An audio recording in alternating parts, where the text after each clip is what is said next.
অজ্ঞান হয়ে গেছে 2 ঘন্টা, তাও ওদের কোনো তদারকি ছিল না, কোনো ছিল ট্রিটমেন্ট ছিল না, আমাদেরকে কোনো খবরও দেওয়া হয়নি। আর যদি আমার বাচ্চাটা মরে যেত তো কার কাছে চাইতাম আমার বাচ্চাটা।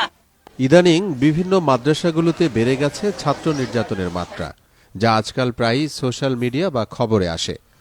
বহুল আলোচিত সমালোচিত ইসলামিক বক্তা আব্দুর রাজ্জাক বিন ইউসুফের নাতির বিরুদ্ধে টাকা চুরির অভিযোগ করায় 4th শ্রেণীর এক মাদ্রাসার শিক্ষার্থীকে নির্যাতনের অভিযোগ উঠেছে আব্দুর রাজ্জাক বিন ইউসুফের ছেলের বিরুদ্ধে, যিনি নিজেও একজন ইসলামিক বক্তা, নাম আব্দুর রহমান।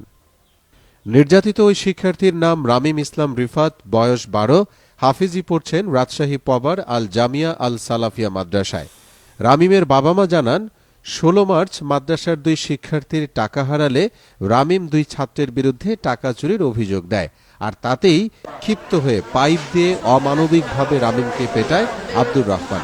পরে অজ্ঞান অবস্থায় উদ্ধার করে রামিমকে পরিবারের সদস্যরা রাজশাহী মেডিকেল কলেজ হাসপাতালে ভর্তি করান। যে চুরি করেছে হচ্ছে আব্দুর রহমানের ভাইয়ের ছেলে। চুরি হওয়ার কারণে কমপ্লেন যাওয়ার পরে এনাদেরকে ডাকে, ক্লাস শেষ করার পরে দুপুরবেলায় ডাকার পরে তো এই ক্লাসমেটের সামনে বলেছে কি এই ছেলে চুরি করেছে এটা। তো এটাকে ডাকা না যাওয়ার অফিস সময় একে চোর বলা হয়েছিল। তো রিলেটিভ একটা ব্যক্তি লাঠি দিয়ে মারে, আগে লাঠি দিয়ে মারার পরে লাঠি ভেঙে যায়, ওকেও মারে একেও মারে। কিন্তু বারবার বলে কি না ওই চুরি করেছে, ওই চুরি করেছে। বলে না ওই চুরি করে নাই।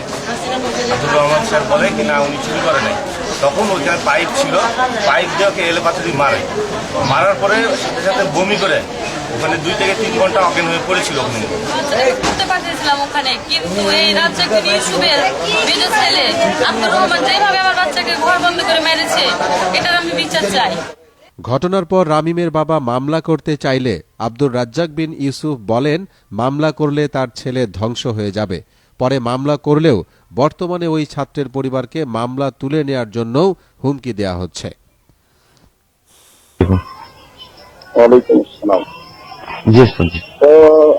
শেষ কথা আপনার সাথে বলি,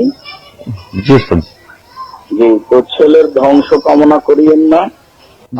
আপনি তো মুখ দিয়ে বলে দিচ্ছেন, এখন তো মুখ দিয়ে বলে দিলেন কি আমার সন্তানের যেন ধ্বংসের দিক হোক না। ওস্তাদজি শুনেন, আপনি বললেন কিন্তু ওস্তাদজি আপনি কথাটা, আমি কিন্তু আপনার কাছে এই কথাটা আমি রেসপেক্টই করেছিলাম না। আপনি একটা সন্তানের বাবা, আমিও একটা সন্তানের বাবা, আপনার কাছে এই কথাটা আমি রেসপেক্ট কখনোই করেছিলাম না। কোন সন্তানকে আপনি অভিশাপ দিতে পারেন, সেটা পৃথিবীতে হয়তো বা ভুল প্রীতি কারো হতে পারে, কিন্তু আপনি এটা আমাকে রেসপেক্ট এটা কিভাবে বলতে পারেন কি আপনার ছেলে ধ্বংস করেছে? না না না, এটা প্রতিশোধে কিছু না, জাস্ট আমার ছেলের সাথে অন্যায় হয়েছে, আমি ন্যায় বিচার চাচ্ছি, তাছাড়া কিচ্ছু না ওস্তাদজি।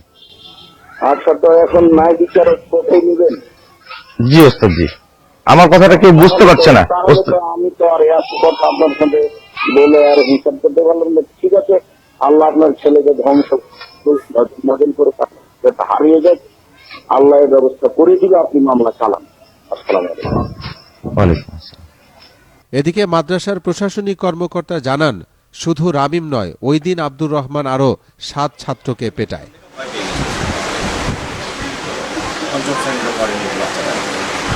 একটা সময় হলো বাচ্চাটাকে আমাদের চিকিৎসক আছে, সাথে সাথে চিকিৎসা দেওয়া হয়। স্বাভাবিক ওনার বাবা আসে শুক্রবারে, এসে একটা অবস্থায় জানতে পারে এবং তার আলাদা একটা কেস হয় যে আমাকে জানায়নি, এরকম একটা বিষয়।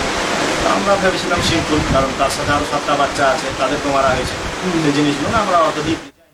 এ বিষয়ে রাজশাহীর শাহ মখদুম থানার ভারপ্রাপ্ত কর্মকর্তা মেহেদী হাসান জানান, শিশু নির্যাতনের অভিযোগ পাওয়া গেছে, তদন্ত সাপেক্ষে ব্যবস্থা নেওয়া হবে।